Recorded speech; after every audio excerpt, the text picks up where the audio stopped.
हाल ही में जो ये चुनाव हुए हैं देवरी में, तो इस पे आपका क्या कहना है? हम आपको बता दें जी कि जो देवरी में जो चुनाव परिणाम आज आए हैं, जी ये राजनीतिक सियासत है। जी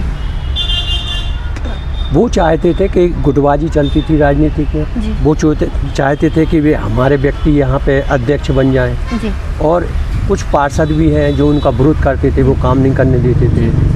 भ्रष्टाचार का भी आरोप लगता था, कोर्ट कचहरी भी हुई, और इस यहाँ तक ये है कि यहाँ से निष्कासित भी किया गया।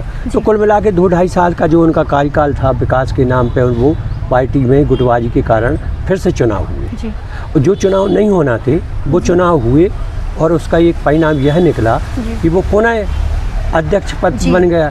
तो वहाँ की जो जनता चाहती थी, वो जिसको चुना था पहले, उसी को फिर से चुन लिया गया है। तो जिसकी किस्मत में यदि अध्यक्ष पद बनना था, वो उसकी किस्मत में नहीं था। अब ये पूरा समय बर्बाद करना, प्रशासन का समय बर्बाद किया, पैसा बर्बाद हुआ, जो चुनाव लड़े उनका भी पैसा बर्बाद हुआ। तो ये राजनीतिक गुटबाजी और सियासत होती है, वो उसका जो परिणाम आज फिर निकला, और आज यही स्थिति बन गई है कि उनको जो कहने का मौका मिल गया, यह मौका मिल गया कि भाई आपके लाने आपने चुनाव करा दिए, उसके बाद भी हम चुनाव जीत गए, आज नहीं कर रहे हैं। आज वो 2.5 साल के रहेंगे, वो विकास करेंगे, और उनको सबको लेकर ही चलना पड़ेगा।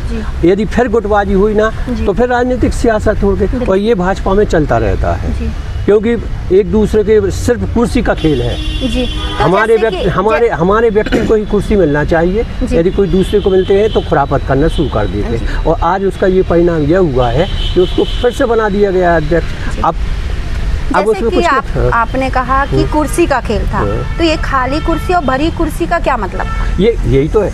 कुर्सी जो है ना, पहले भरी थी, फिर खाली कर दी, अब उसको वो पुनः फिर भर दी, तो उसका मतलब क्या निकला?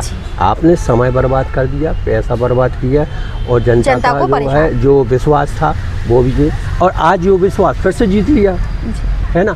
तो कहने का मतलब ये है कि ये भाजपा की सरकार में ये राजनीतिक सियासत गुटबाजी ज़्यादा देखी जा सकती है।